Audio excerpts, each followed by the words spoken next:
Welcome to the BOPTMN podcast. The following is my conversation with Jeff, as I know him as JT Townge.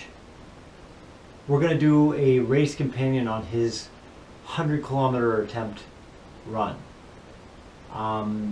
Any of you that follow me would know that I've been running solo for a bit, not spending money on the bigger races or different races, just kind of going on doing it on my own.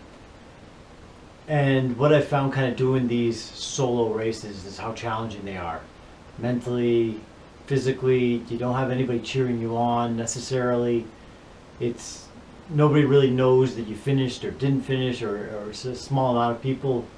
So you have to find that internal motivation. And JT went out and made an attempt at this, which I told him that towing the line and setting a goal to do something like this is where the real challenge is at. And the fact that he was willing to step up, I'm really proud of him and make an attempt. Anybody that's in ultra running knows that once you cross a certain barrier, I mean, I guess it's probably at any distance for anybody, but you get a 50-50 shot at finishing these races. You know, you'll hear in the podcast JT talks about how a 30-mile run, 26-mile run right now, I feel pretty confident we're going to go out and be able to do it. But you start to cross that a longer distance, things creep up, life creeps up, mental attitude's a challenge. There's so many different things coming at you that you're trying to overcome, and what it takes mentally to lock in and finish one of these. You really don't know. You really don't know. There's no guarantee of success, and there's so much to be gained in failure. And the life lessons these attempts teach us. So I hope you enjoyed the podcast. JT has some really interesting thoughts. Like I said, I'm really proud of him, and he's picking me up as I hope I'm picking him up. So thanks for watching, and hope you enjoy. Looks good. Thank you. Yeah, it's starting to feel more and more legit. Yeah. We'll go over all that stuff, but I want to talk about your race. But before we do, I got one thing that happened today I got to talk about. So I'm on my run today in the snow. Yeah. I'm almost done. I'm coming up the hill, and this guy in a plow pulls alongside me on the other side of the road. He looks out the window. He's got a big smile on his face. He's like, "What are you running from?" And in the moment, I go, "Myself." I just put out some stupid thing. I'm like, and then he's driving around. I'm like, "Damn it! There's got to be a better response to that." Like, what are your thoughts? What are you running from? What, like, if somebody says that to you, because I feel like I get that kind of comment. I think that's a great answer. Running from yourself? You do? Yeah. I mean, that's what I'm doing. Well, the old me. So then I'm coming down the hill, and then I get thinking, I'm like, and I don't know if there's something here or not, but I started thinking about it. I'm like, I don't feel like I'm ever running from something. I'm always running to something. I'm running to a finish line. I'm running for... You know what I mean? And it's like... Yeah, see, we're very different. I'm the opposite. I'm running away from something. Like, I feel like even just in the microcosm of a run, I'm running... My calf is hurting. I'm running to get over that, to get into a groove. I'm running... Like, it's always... I'm running to get over this hill. Yeah. I'm running to... Whatever... to finish my run. Right. Whatever it is, I'm always thinking, what am I running to? And I'm like, is that a glass half empty, half full kind of thing? Probably. I don't know. It just occurred to me. I'm like, there's something there. Yeah. Like, I need to. I know. I need to be able to answer these questions, because I stumble over them all the time. Like, it makes sense in my head, but I still can't articulate it. Right. I was at Christmas breakfast with the family, and my aunt Hillary, I just told her. She asked me if I had found some new run routes at the house in Kennebunk, and I was like, yeah. I was like, I found some really good ones. I had just finished 46, and she's like, why are you doing this? And I mean, people that I've talked to enough know it's mental toughness. That's the goal. But you can't really sum that up in a one-liner. You know what I mean? Right. Like, what are you running towards or from, or why put yourself through this? So maybe running from myself is actually a good answer. Because if there's, I mean, physically... I have two. There's an old me that's weak and fearful and lazy and likes comfort, and then there's the Jeff that I want to be, and I'm putting a lot of miles in between those two people. Yeah. And so I'm running away from conventional, comfortable, lazy, soft, modern, and trying to stay in the realm of uncomfortable, suffering, struggling. Right. Because I like that person better. Right. I like being on this side of those miles, but it doesn't make sense to anybody. Right. And you can't. I'm proud of myself that in the moment I came up with a decent That's a great answer. I'm stealing it. He had a big smile on his face, and which was kind of nice too. I mean, a lot of times you do that. Did he respond to that? No, he was kind of driving away as I said it. Right. Because he's driving and I'm running ridiculously slow in the snow and ice. I think that's a good answer though. Cool. All right, like kind of your lead up to the run. Yeah. The run itself, and then your thoughts after. Just kind of stay on the run. I learned a lot on this one. I'm sure you did. Yeah. So let's start from your training going into it. Did you execute the plan like you thought? Do you feel like you were prepared? Lead me into the whole thing and where you were in mind. Yeah, I mean, I had the best. By the way, I hate sitting here knowing that you've run 100K and I haven't. All right, JT was running 100K. We should say that. Putting it out there. So, Ben, you're always like a good month ahead of me in all of our goals, starting with, marathon, all the way through 50K, 50 miles, just straight through, and then you hit your 100K in November, sometime last month, something like that. Yes. So my next progression was to go from 50 miles, or 54 was my longest, to 62, which is 100 kilometers. And in my head, I thought I had that slam dunk, like locked in. 62 was not, I wasn't worried about it. I didn't sweat it at all. I was just like, all right, I got to get 62 in before the end of the year so I can kind of call that part of my accomplishments for 2021.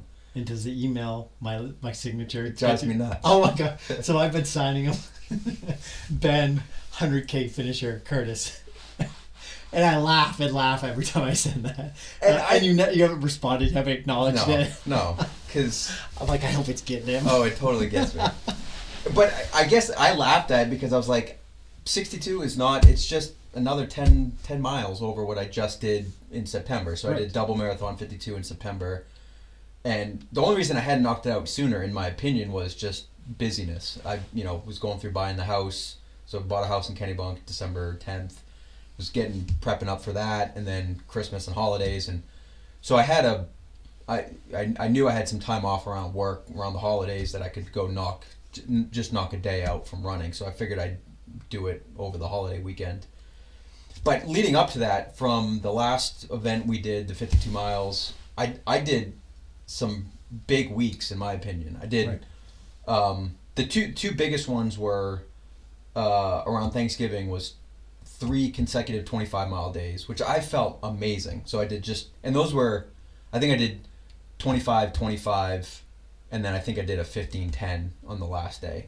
But had a good pace, no leg issues. I just felt really strong. And then I think I took a down week, and then the next week I did a 100-mile week, which I was doing 15 miles a day for 7 days. Felt really good during that period of time. So my confidence on miles going into it was really strong. And then I was doing some faster paced runs. I was doing under 8-minute pace for long, like 10-mile runs, which felt really good.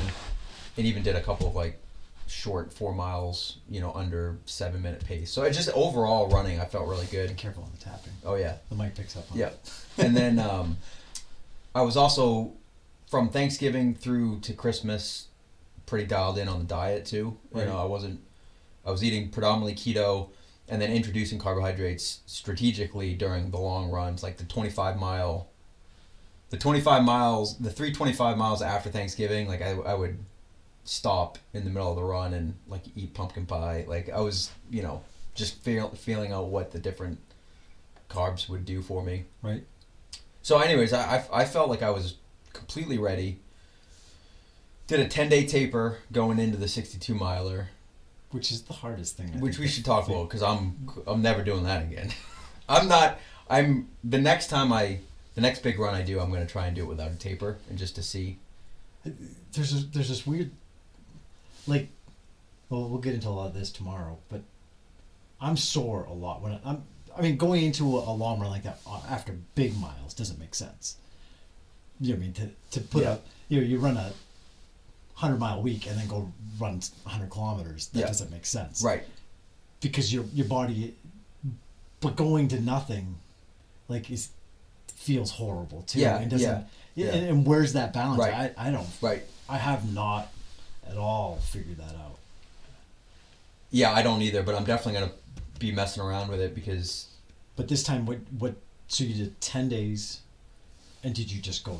No, I didn't. I mean, so basically the week before, maybe I did 30 miles that week, and then the week of, so I stopped running. So the run was on a Thursday.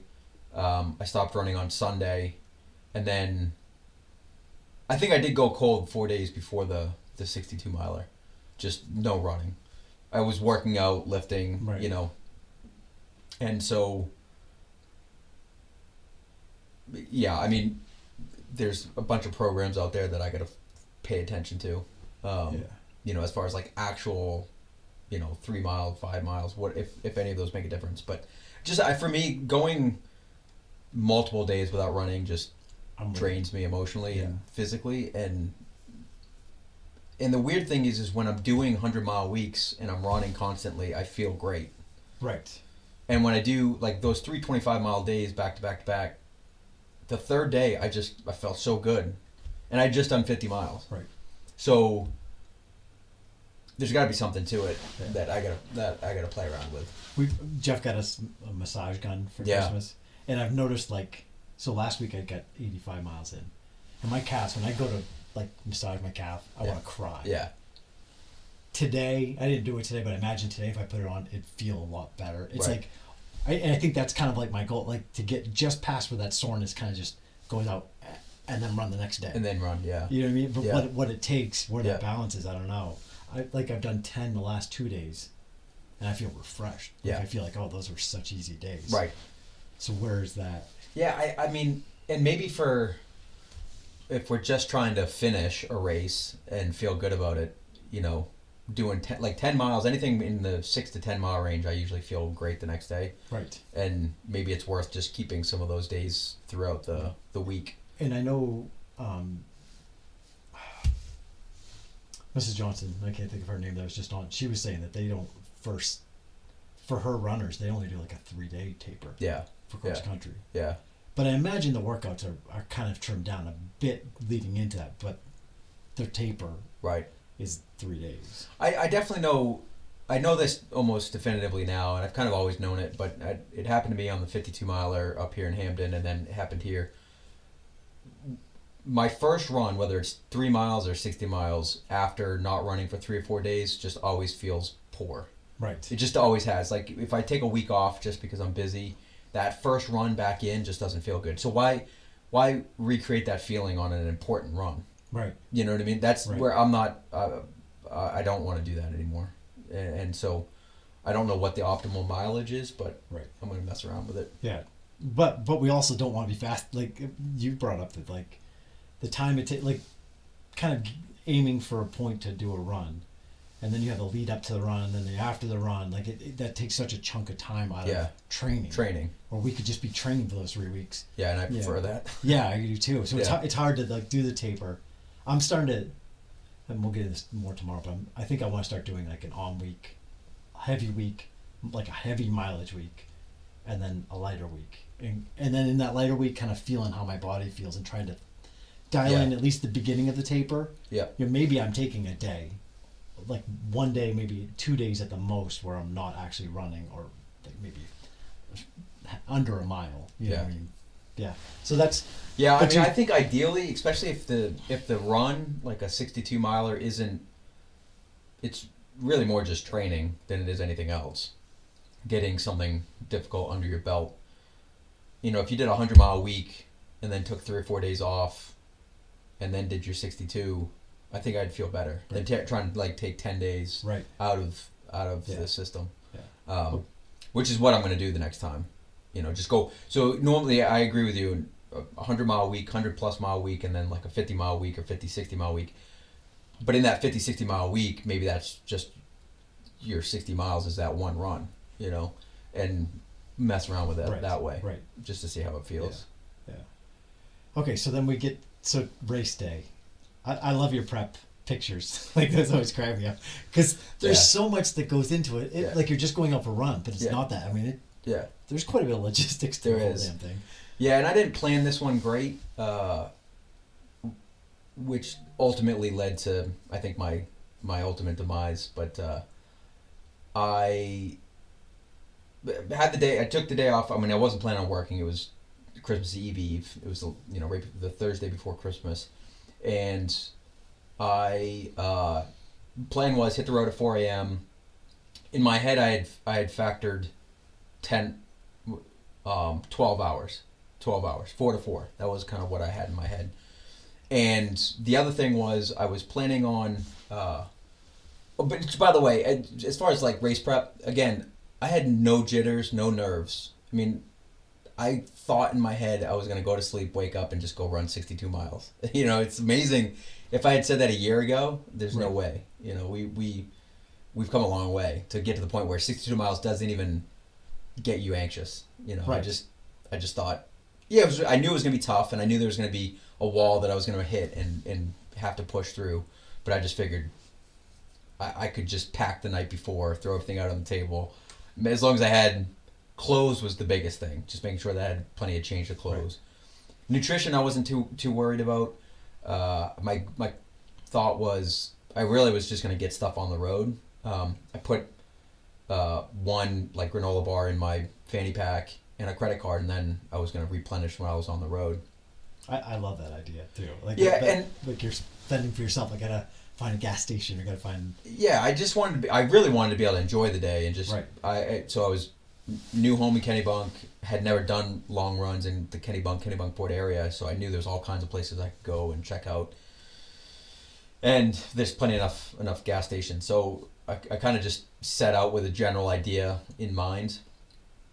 And the general concept was I really wanted to get 45 plus miles before I got back to the house. Mm-hmm. So get 45 out on the road, get back to the house, do a change, replenish. I had some food back at the house in my mind that I was going to consume, and then go out and do the last 16 or 17. And in general, that's what I did. No, let's set the scene. What was the temperature? I know it was 18 here. It was. I think it was 18 to 20, and then real feel of like 10 to 12. I mean, it was very cold, and I just want to say, like, anything over like a marathon distance, I mean, you really have a 50-50 shot of finishing. No matter how confident, no matter how much you're training, I mean, it doesn't take much to throw things out of whack. Yeah. Like, and I love that. I love that challenge of I mean, you just don't know what's going to happen. Yeah. And it's you. I agree. I mean, so far my experience is I've gotten to the point where 30 I'm locked in. Like, I've gotten to the point, if you were to tell me tomorrow or right now, 26 to 30, we've got to go run it. And, no nutrition, no hydration, no nothing. I'm still pretty certain I can get that done. Yeah. Anything after that, for now, when I get up into the 40 range, it's still a wild card. Like, I don't really know how I'm going to be feeling, what works nutrition-wise, hydration-wise. So I'm still just learning that. So it's cold, windy. Yeah, it was less windy than I was expecting, which was good, at least in the morning. And the first 2.5 hours is dark, which I've come to really enjoy. When you hit the road at 4:15 and you're going for a long run and you get to watch the sunrise. And I remember thinking, I didn't see a single runner and just a few cars for the first 2 hours of the run, which is extremely enjoyable. Right. I brought my headphones with me, but I don't like breaking headphones out for at least the first 30 miles. I like to just experience the run, process it, work on mindfulness. I mean, that's part of what I know is going to happen in any long run is your brain's going to start to get away from you. Right. And you can put the headphones on and just kind of zone out and self-motivate. But the whole goal for me is to be able to stay present with a run as long as possible. And I'd say the first 30 miles of the run were just very enjoyable. Legs felt good. I kept a pretty steady pace, 9.5 minutes. That was my goal, like 9:30, for as long as I could. Any walking on the first 30? No, That's awesome. no. Other than like a gear related, Right. phone, my belt, my water belt broke at one point. I went to use the bathroom. Then when I came back out, I was snapping it, and the snap just shattered. So I had to like tie it up. But yeah, first 30, I kept pace. Was very strong. Any big hills or anything like that, or is it pretty? Yeah. No, it's all pretty straight, and this is all road, large breakdown lane, major roads. And I did that too, just because wasn't very familiar with the area at this point. I'm in West Kennebunk. I went into Kennebunk, kind of ran the strip there to get some miles, and then I headed into Kennebunkport. My goal, I wanted to get down to Walker's Point, where the Bush compound is. You know where that is? Not really, but yeah. So there, it's super easy to find. I've been down there multiple times. So I'm running down, and the sun had just come up. It was like 6:30 in the morning. I'm running down towards Walker's Point. I'm on the sidewalk, and there's a older man in front of me, big puffy jacket, hat, gloves, boots, and I'm coming up on him, so I pass him on the left, and as I pass, I just said, good morning, and he said good morning, and kind of glanced back just to get back up on the sidewalk, and when I looked back, I swear it was President Bush. Like, I swear, like, the only thing I could see was his face, and it was either a very strong look-alike or that was President Bush walking by himself at 6:30 in the morning. So then I'm jogging, I'm like, all right, I was like... Where's the Secret Service? So, but it was right in front of the compound, so he was like... The compound, his Walker Point compound was right there, and I passed him, right here. And then, of course, I was like, yeah, he probably would be walking with Secret Service. I was like, but maybe he just thought, no one's going to be out here, it's quiet, it's early. So then I went another 2 miles, I was like, if I... That's part of why they choose Maine, too, aren't yeah. they? Yeah, right? Maybe he goes out and walks all the time. So I'm going to stalk him from now on. So that was mile 17, and then I started going down towards Wells, which is south of Kennebunk, and stopped in Irving at mile 31, halfway, got a banana, got some water, used the bathroom, and started making my trek back to the house. And at that point, I started to realize how cold I was, because every time I'd stop to use the bathroom or to get rehydrated, like, get some water, you sweat more.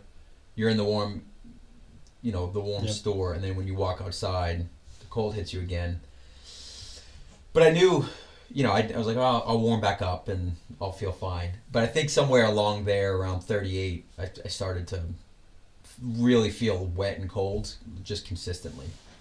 And I was fine. It was a sunny day, so, it wasn't, I just knew, all right, I need to change the clothes at some point here soon.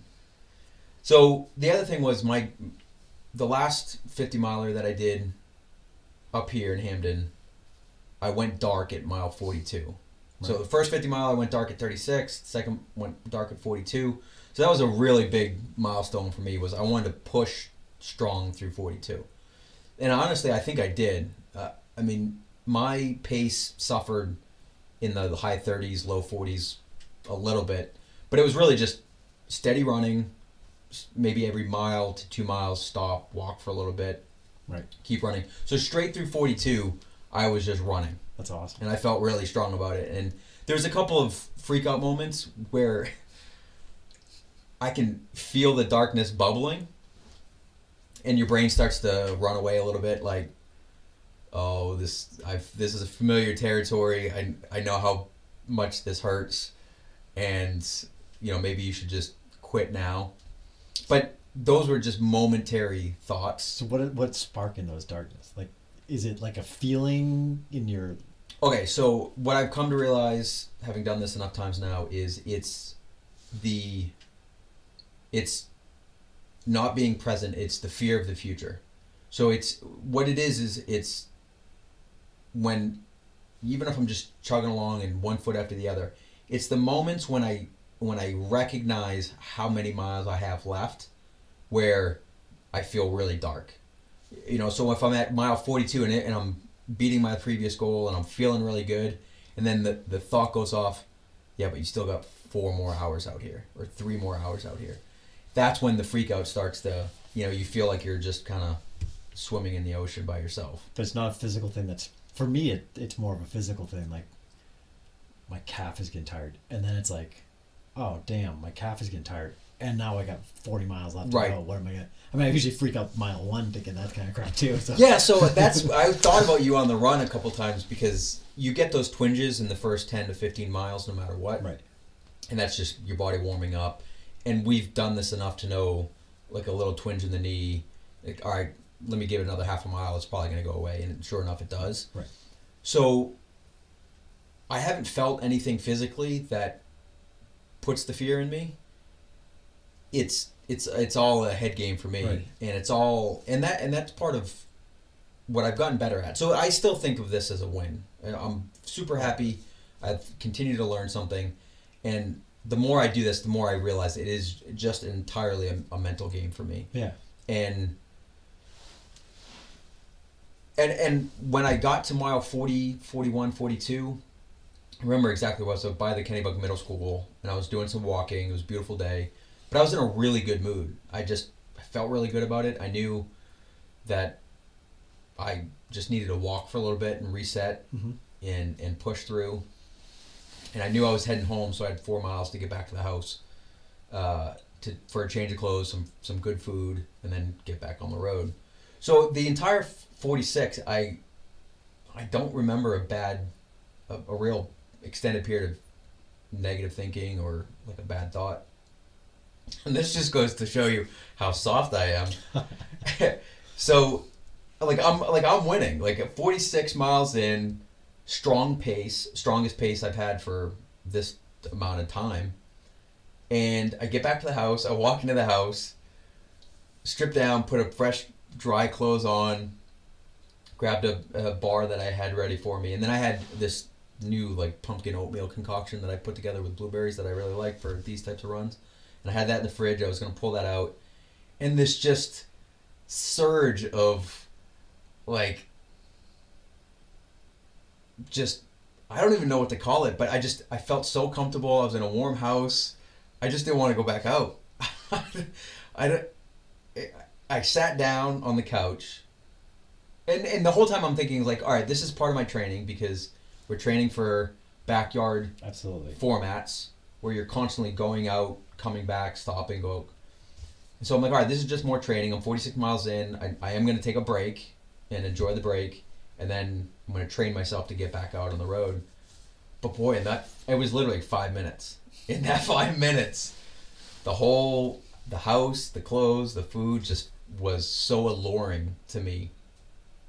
And I went back out on the road and shuffled for maybe 100 yards and just could not turn it over. And the embarrassing thing is I know that maybe a mile down that road I would have gotten it back. Right. I knew that. Right. And I knew that as I was shuffling. So what I can tell you is I quit. There's no way to sugarcoat it. There was no lingering injury, no, it was, I would rather, I knew I could turn it over a mile down the road, and this was 2 o'clock in the afternoon, so I wasn't going to finish at 4, but I would have finished between 4 and 5 at the pace I was going. So I had 3 hours left. I was 75% done, and I just said, I want to go back home and be comfortable. That was it. That was, and that, but in my opinion, that exposed the exact part of me that I'm trying to kill. And I'm okay with that for now. I mean, at some point, I need to kill it. I need to put a sword in it and be done with it. But because, I would have said it, on the Hampton run when I did while you were doing your Ironman, that run sucked. From mile 1, I was struggling. My pace struggled. I felt like my diet struggled. The hills were a factor. So if I had quit on that one, I, probably would have had an excuse. Right. This one, I literally just decided that I was okay not finishing. In that moment, and that, like I said, that is exposing the exact part of me that I'm trying to deal with. Right. You know, and the other things going on at the time. One, you paused in the middle of your 62 mile for 2 hours to do yard work. Yeah, at least. Yeah, about hour and a half. Yeah, somewhere there. So you did your 40. You were somewhere in the 40 Right. range. You stopped to take care of your family obligations, which is good. And then you had the willpower to get back out on the road and finish it. The big difference, though, I think, is I was feeling like crap. When D came and got me, I was Yeah. like, I was in a bad spot. So And how then did you go back out? walking around, things loosen back up. I know. Like if like you said, a mile down the road, like it was just long enough for me to get back on it, and I was locked in. I'm like, I have to do this. Like I can't. There wasn't an option to stop. So I mean, and that. But I want to say, I guarantee you, if yours was if it was 32 degrees out, you'd probably have a very different result. Yeah, it was very cold. The if I could have done it differently, I wouldn't have waited 45 miles to change clothes out. I would have changed more consistently. And I think that once you get chilled, like there's like you said, the turnaround. I mean, once it starts like sitting into your bones and it's cold, like there's no warming back up from that. It takes like I'll go for a 10-mile run on a cold morning and come in, and it's lunchtime before fingers start. I can type back at my normal speed. You know what I mean? Like, so there's absolutely something. Yeah, but yeah, that definitely played into it. If it was a 30-40 degree day, I definitely probably would have addressed that whole thing differently. The allure of the house would be less. It would be less. The going back out into the cold. And at that point of the day, temperatures are starting to turn the other way on you again. Right.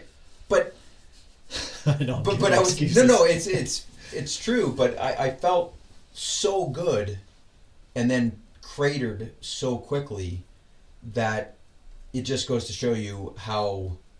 And looking back, because I had so much success in the first 46 miles, one, I was confident in my training, so I really did put in the work leading up to this. Right. I was confident in the diet. I did some very positive things in the diet. Yeah, you didn't have any stomach issues. No. Yeah. And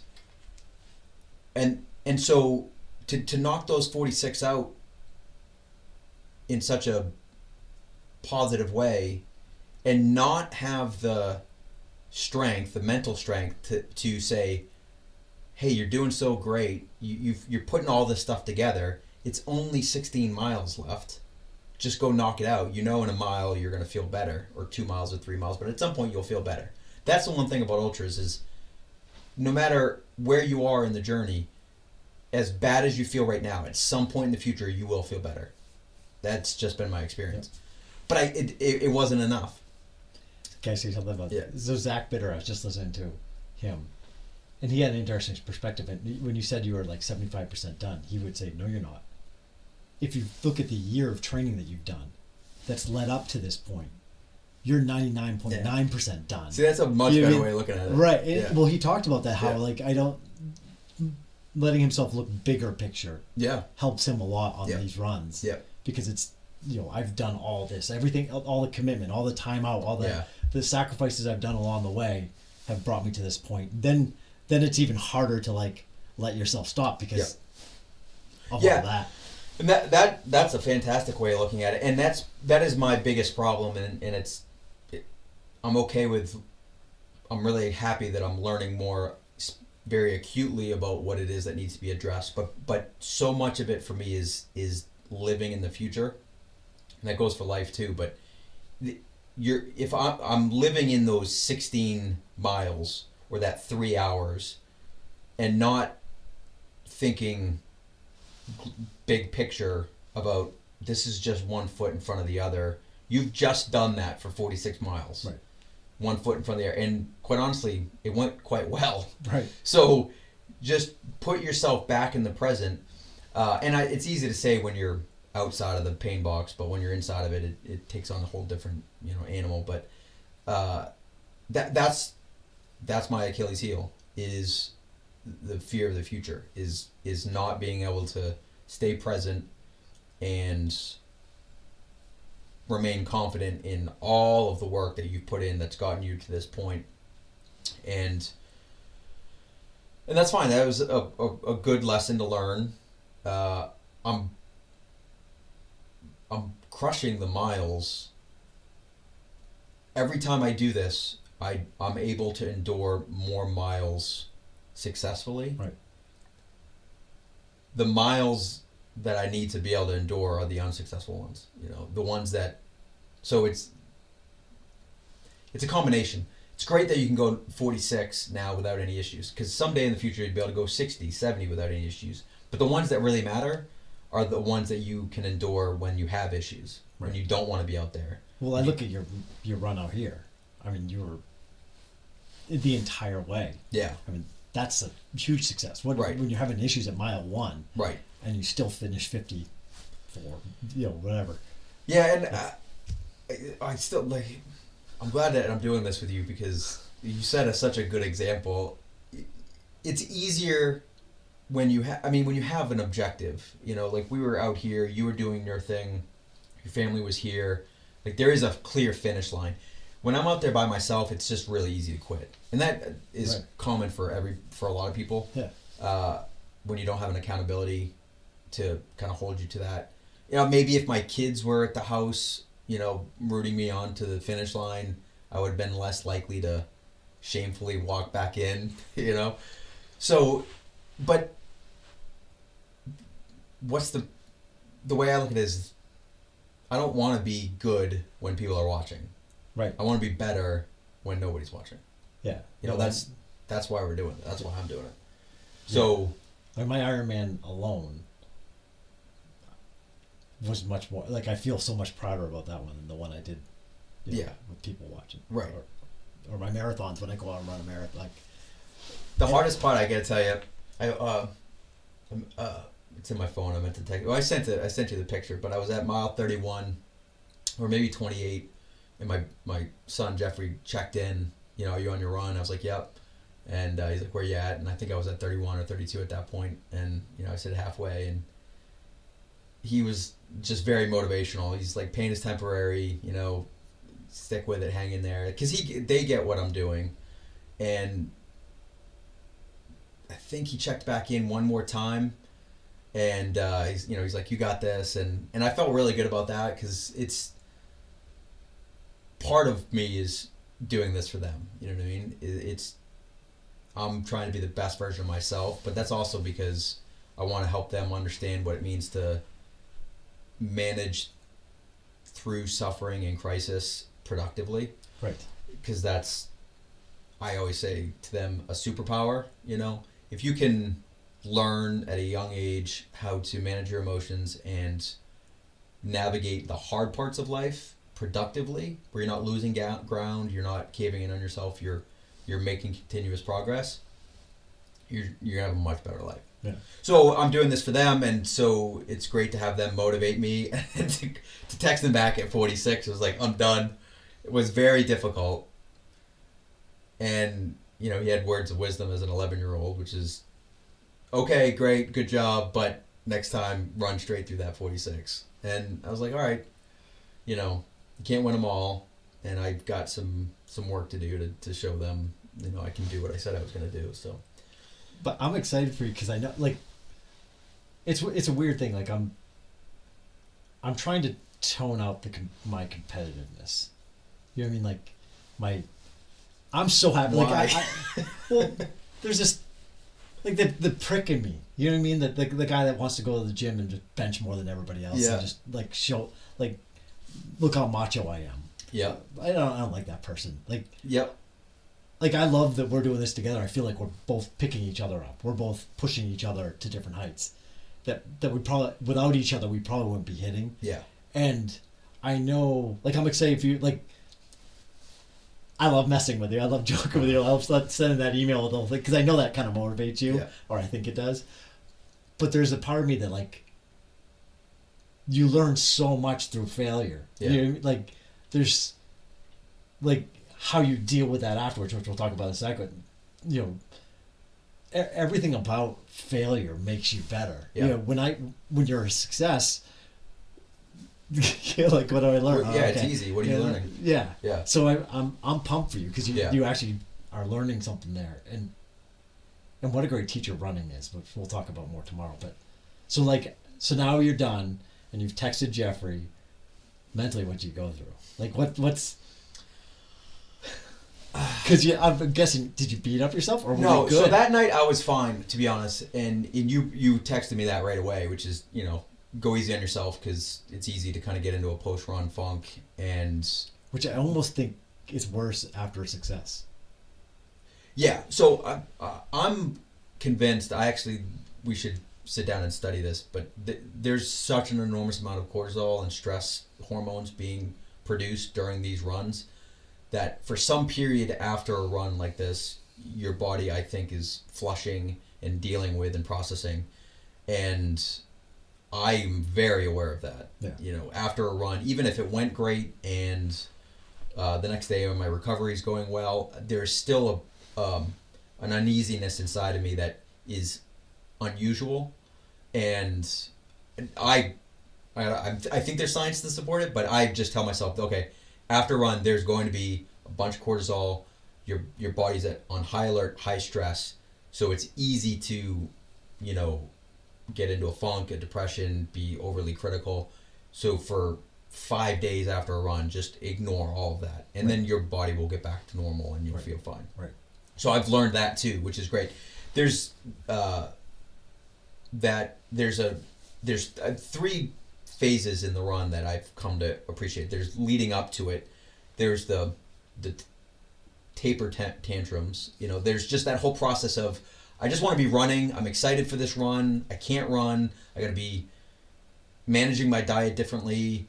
I got to get sleep. There's that entire process, which is a head game that you have to manage. There's the event itself, and then there's the dealing with the stress after, whether it went well or you're recovering from an injury or your body's just recovering. So I like the mental aspect of all three of those phases, and you have to treat them all differently. But that night I knew I was vulnerable to being very critical of myself. So you also knew going in. Yeah. You didn't learn anything there. I just decided not to even I went out, got a big pizza and I think some cheesecake, watched a movie. What did I watch? Did I watch anything good? I don't know. I watched the movie that night and just say, look, I learned a lot. I was very happy with my 46 that I got done. This is now just on my 2022 calendar, and it doesn't change anything. I'm still an ultra runner. Yeah. I'm still pushing myself goal to goal, and I'll get right back on the wagon. The next morning, when I woke up, and this was very similar to when we had our 100-mile attempt. When I woke up, the first thing I thought, like as soon as my eyes opened, was, why didn't I just keep walking? Why didn't I just keep walking? If I had walked through the night and got my 62, because then I'd be waking up this morning not having to go and do it again, but be moving on to the next goal. And but I didn't let that last. Good. I just woke up that morning. I was like, Jeff, you know better. Just get it done, no matter how painful, no matter how poor the outcome. Just get it done so you can move on to the next one. Well, what a great, there's so many mental lessons in every inch of these miles that we run. Like, recognizing the negative thought here, recognizing the negative thoughts while running and being able to push it aside, like, what an awesome skill. What an awesome thing to keep honing. You know what I mean? Like, there's so many freaking successes. And awesome. I can tell you unequivocally, over the span of 12 months, my ability to recognize those traps well before they come and prepare myself for them has gone up significantly, and I've been able to take that mental strength into other aspects of my life. Just like the holidays can be a stressful time, and you go into a holiday like Christmas or a family event and you're potentially stressed out and you know that someone's going to say something that's going to trigger you or whatever happens. The ability to know that trap's coming, to calm your brain your body to a point where you know what, I'm better off just keeping a smile, staying present, and managing my way through this without exploding or reacting or quitting. And then when it's over, you're gonna feel pretty good about maintaining control. It makes all of life far more manageable and enjoyable. And that's just literally been in the year that I've been doing ultra runs, which is pretty cool. And were you very sore afterwards? Next couple of days? Yeah, so this one was a little bit different. I mean, maybe something happened that I was not completely aware of, but when I tell you, when I ran those 325s, which is 75 miles in 3 days, it's a lot of miles. And then when I ran the 100 straight through, I had almost no soreness. I mean, I was just as spry the next day. And so I thought in my head that 46 or 50 or 60 miles was not going to be a big hurdle, but right. I was extremely stiff the next day, which was Friday, Christmas Eve. Took that day off. Saturday, I went up to my parents for breakfast, and Glenn had gotten a massage gun for Christmas. So I was playing around with that, and those things must be pretty helpful. I think so. Yeah. We'll talk about that. My kids got me a foam roller for Christmas.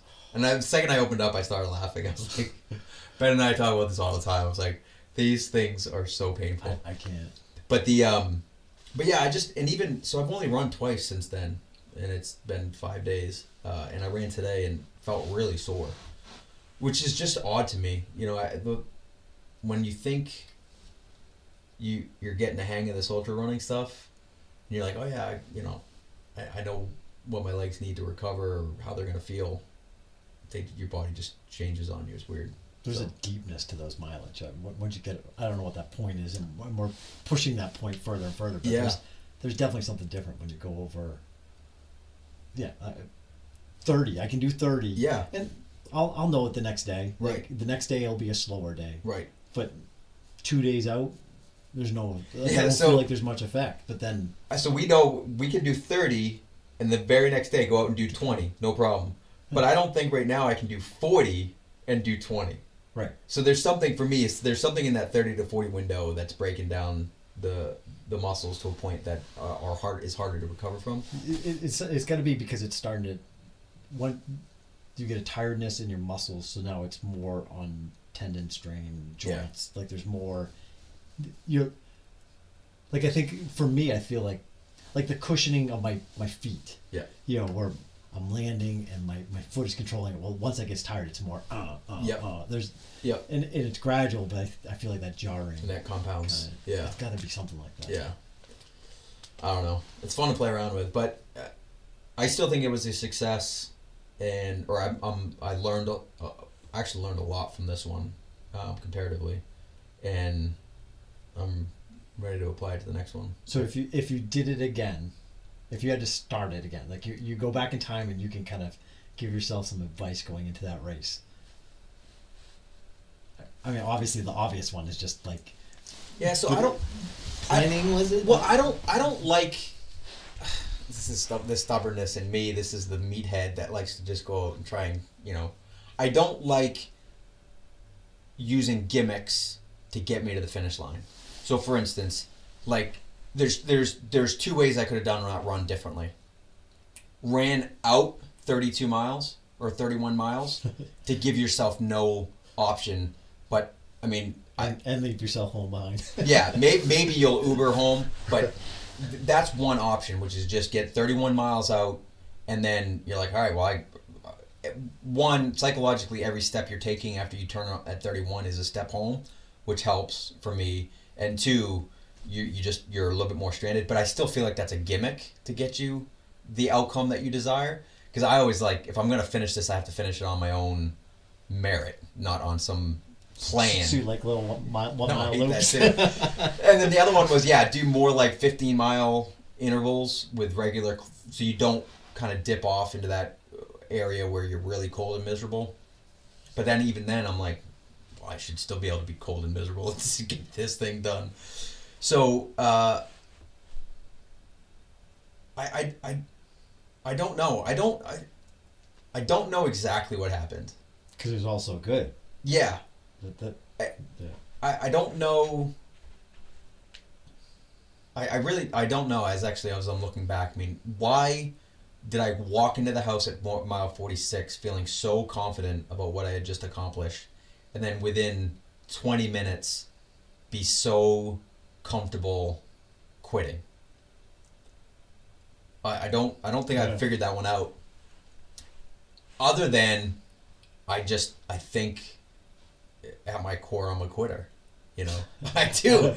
I know that sounds crazy to you, and it sounds crazy to people when I say it, but I'm trying to express so sincerely how much I struggle mentally, which everybody does, but I'm just not okay with it anymore. You know what I mean? Yeah. So it's a gremlin that I'm still wrestling with, you know. Yeah. How do you beat that? How do you practice that? Yeah, I there was a period in mile 40 to 44 where I was having the mental recognition that this is where the training is happening. Right. The first 40 miles was just to get me to the arena. And that was great. That was great acknowledgement. I just got into the arena and didn't want to be there anymore. But that's fine. I if I keep coming back and I keep putting in the miles to get me to that place, Right. eventually I'll sort it out. That's one thing I don't have any doubt, is that I'm going to sort this out. It's just I need to get back to that place, Right. get back to the battlefield where you're actually doing the hard work, and then probably need to have a game plan going into that, to have some tricks that you can, and some of that is just hitting the reset button, one foot in front of the other, and there's all kinds of things you can take away from other people that are successful at this. To kind of say, when you're in the pain cave, in the hurt box, when you're dark, you got to have some things that you can use to navigate and figure out what works and what doesn't work. Right. And maybe I was so focused on getting through 42 miles without going dark that when I did that, I was ill prepared.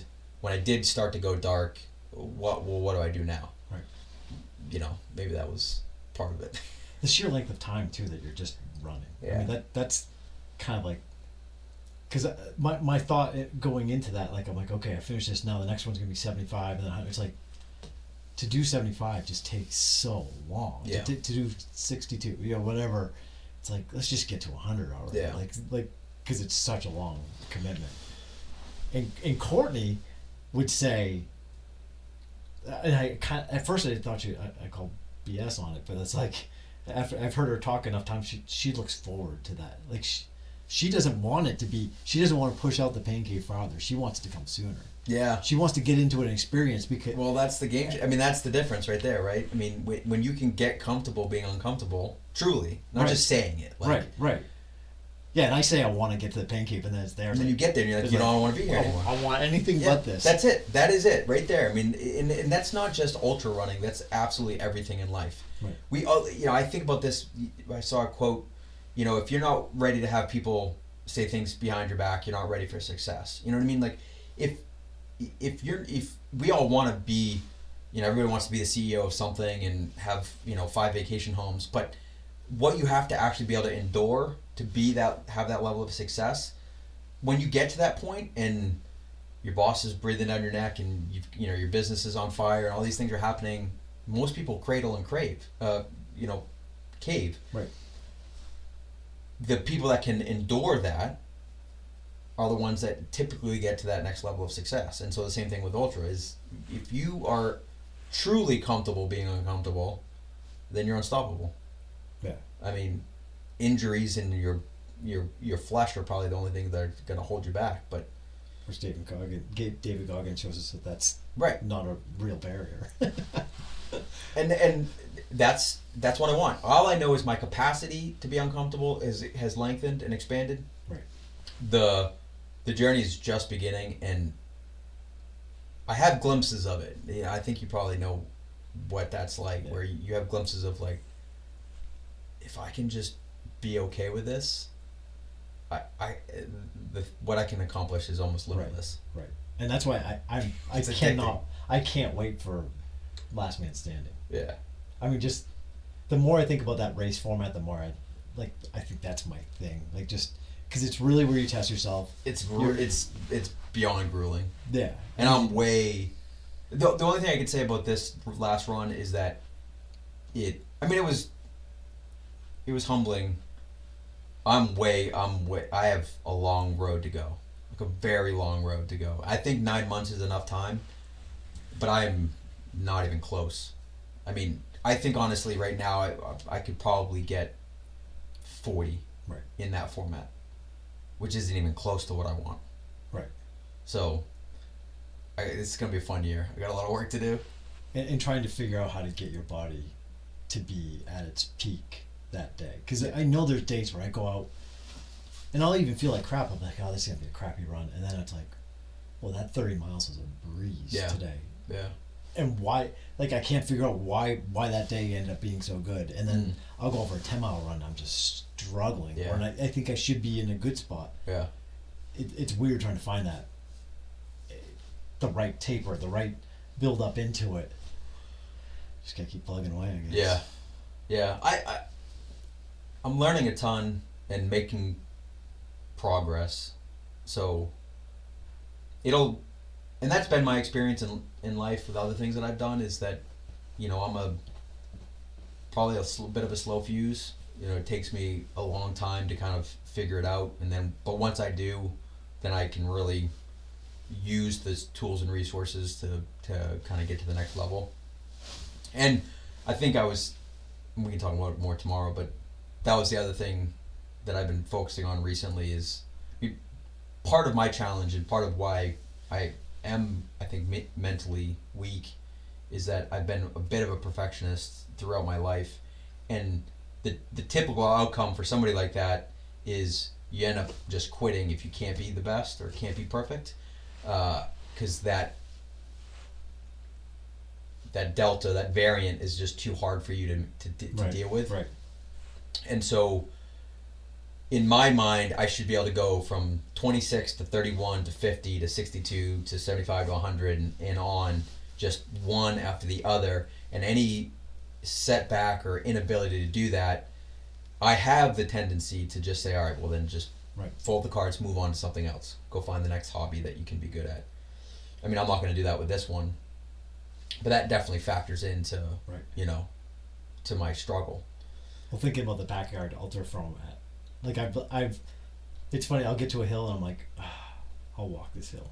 I'm like, that's training for what I'm doing, because I got to start again. Yeah. Yeah. Yeah. I've let myself almost fail and restart, or it's such a different kind of race, because how your pace doesn't matter. Yeah. It's just, can you toe that line again? That one's gonna be. I mean, let's say hypothetically, I could just run 100 miles, just straight, no time limit.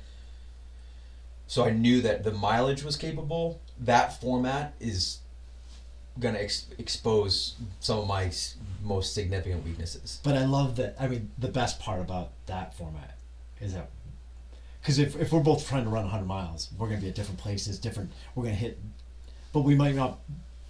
We could be miles apart from each other. And if you're in a bigger race, you're alone. Yeah. Which I love. Yeah. I mean, I love being alone in my thoughts in that whole experience.